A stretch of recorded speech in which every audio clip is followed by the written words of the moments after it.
Hi and welcome to a new video on my channel. In today's video I want to show you how to begin Tunisian crochet projects, and by that I mean how to make 4 different foundation rows with different techniques. Some are more elastic than the others, but they all create a nice bottom edge to your Tunisian crochet projects. The first one that I want to show you is the most used in Tunisian crochet as far as I know, and it's very simple. You make as many chains as you have stitches, and then you pick up loops in the chains to make the foundation row. I will show you the method that I use, and there is a variation to this. We start with a slip knot on the hook, so we bring the tail to the front and over the working yarn, and we pick up the yarn through this loop to make a slip knot. We put it on the hook and pull to close up the slip knot on the hook without pulling too hard. We want the loop to be free. Then we chain as many times as we need to get the number of stitches that is required by the pattern. Let's say we need 10 stitches including the last stitch, so I will chain 10. Some people would chain 11 and skip one chain. We have 10 chains, but don't pull back on the working yarn. You want the chains to be loose. You don't want them to be super loose. You want them to have the structure of a chain, but you don't want to pull back on the working yarn and to close them, because then you will not be able to pick up the loops in the back bumps. As I mentioned, some people like to chain one more here and then start in the second chain from the hook. But I prefer working in the first chain from the hook because it makes the beginning of the row look the same for the foundation row as well as for the other rows. So all we have to do after we have the chain is to pick up stitches in the back bumps. To do that, we look at the chain and figure out which is the part with the back bumps. We insert the hook through the first back bump, yarn over, pick up a loop, leave it on the hook. Next chain, pick up a loop. Next chain, insert and pick up a loop, and so on.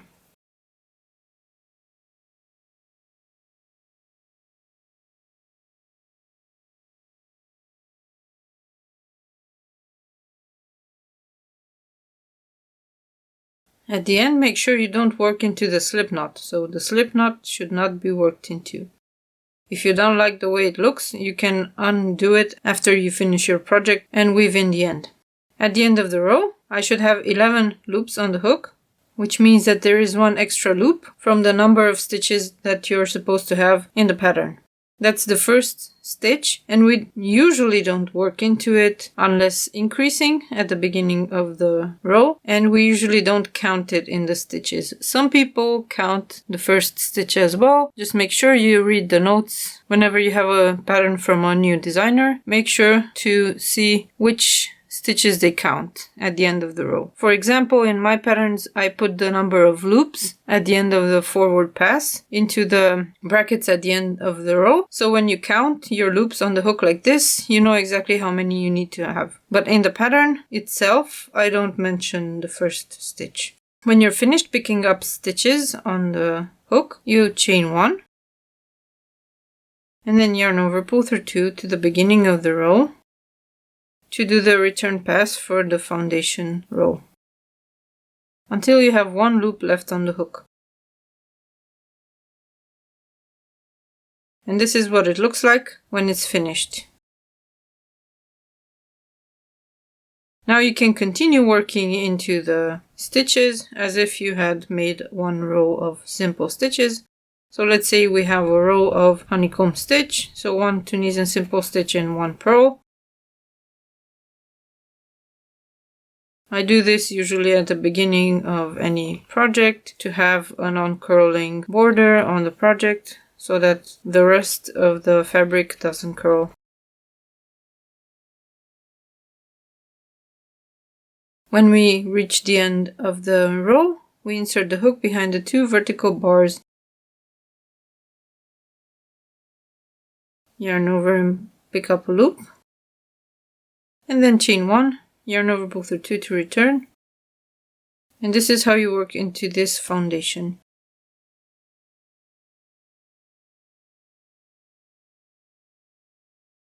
You will notice that you have these chain-like structures on the bottom, and these will finish off your project nicely. Or if you want to add an extra border when you're finished, you can also work into them like this, and they look pretty on their own as well. The second method I want to show you is inspired from regular crochet, where you have foundation single crochet stitches. But now, instead of finishing the single crochet stitches, we will keep them on the hook. So we begin again with a slip knot on the hook. And we chain 2. Then we insert the hook behind 2 of the loops of the first chain. We pick up a loop, and then we chain 2. Again, we insert the hook behind 2 loops of the first chain of these 2 that we just made. Pick up a loop, chain 2. We repeat this until we have enough loops on the hook, keeping in mind that we don't usually count the first loop as a stitch. So if you need 10 stitches, then you need to have 11 loops, including the last stitch. So I have 3 now, and then insert the hook into the first chain, pick up a loop, chain 2. Just make sure you insert behind the 2 bars here, not just one. Pick up a loop, chain 2, and we continue doing this until we have enough stitches on the hook.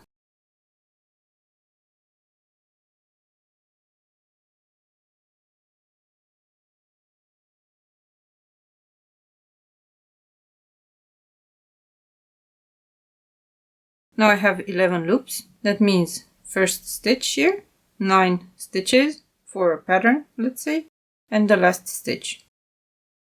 And since we have already a tall stitch here, we don't do a chain 1, yarn over, pull through 2. We start with the yarn over, pull through 2 to return. Just be aware that these loops will be a bit tall because you have to pull on the hook when you make the chains.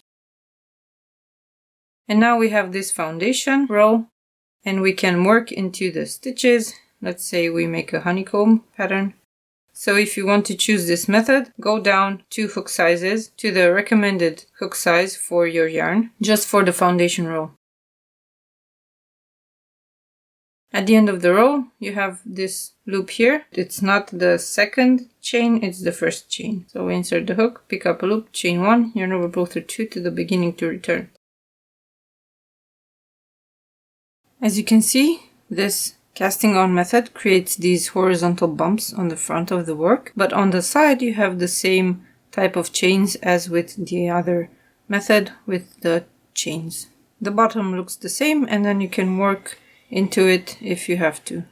The third method I want to show you is a long tail cast on, so you need to know how many stitches you will have in the beginning and then wrap the yarn around as many times as you will have stitches to see how long you need to leave the tail. Then we make a slip knot again and put it on the hook. And now we will use the tail to yarn over, and then we pick up a loop with the other yarn and we pull it through and then leave the loop on the hook. Again, we yarn over with the yarn and then we pick up a loop with the other yarn. We can continue doing this until we have the required number of loops on the hook. This is a very quick method of casting on, and it's also elastic and very easy to make. Just make sure you don't pull back on the long tail when you're finished with the loops, so leave the loop on the bottom about the same size as the height of the hook.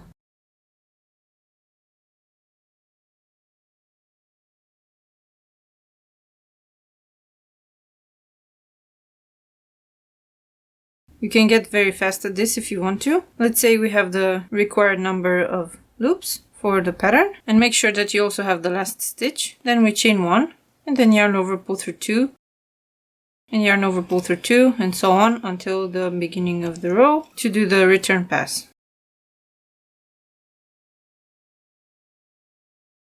This is a very neat method, and it's also elastic, so that's nice. Then you can work as usual into these loops, as if you had the foundation row made with chains.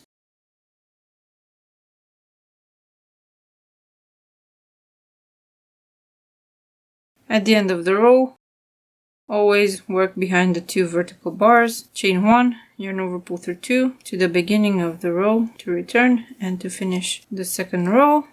Because this cast on is elastic, it will tend to scrunch up a bit. To use this, so this would be perfect to use, for example, for cuffs or the bottom and top of sweaters and other items where this stretchiness of the foundation row is a desirable trait.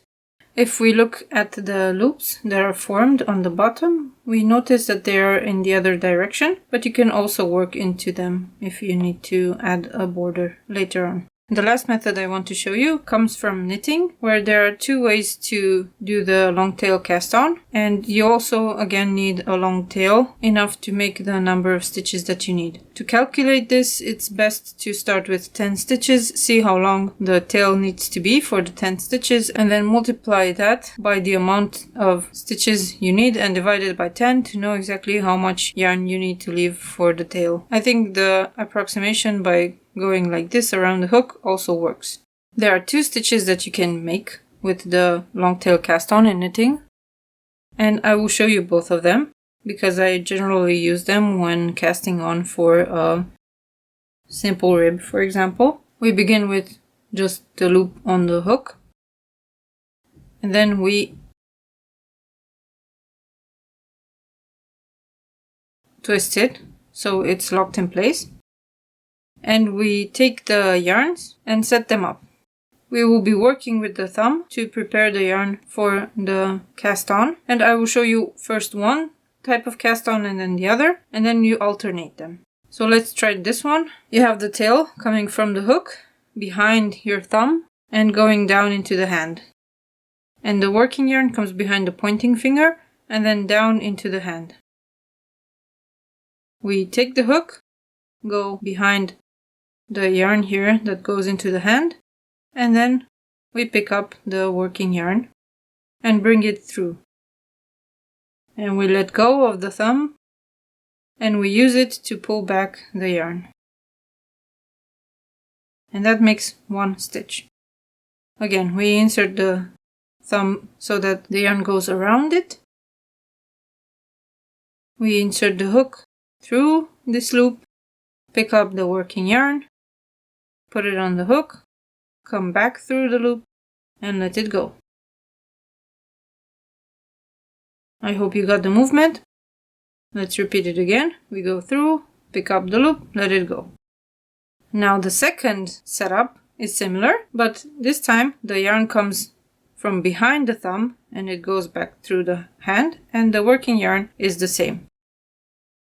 And now we have a loop here. We go with the hook behind this tail and we pick up the main yarn and we go back through the loop. Then we let go and we pull on the tail. And that's it.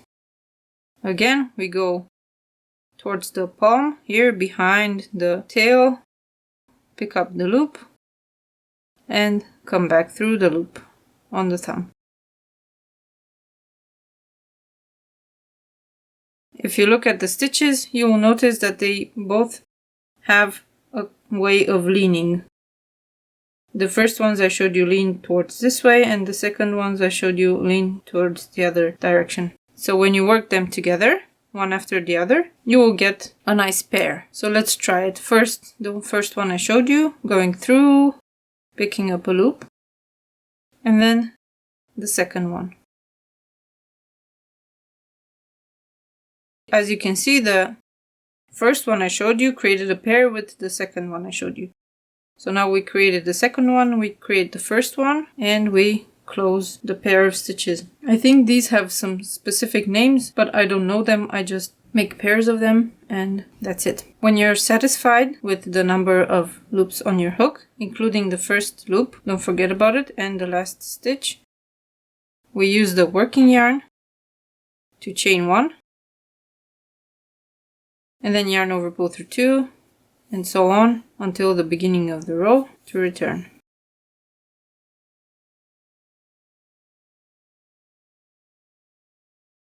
This also creates an elastic, stretchy fabric here at the bottom. So you should also use this casting on method when you want to make cuffs or any other kind of stretchy band. And next row, you just work into the vertical bars as usual. I will just make simple stitches to show you the last stitch. With this kind of long tail cast on, it's a bit more difficult to go into the first row. So maybe you can increase the hook size when you do the cast on.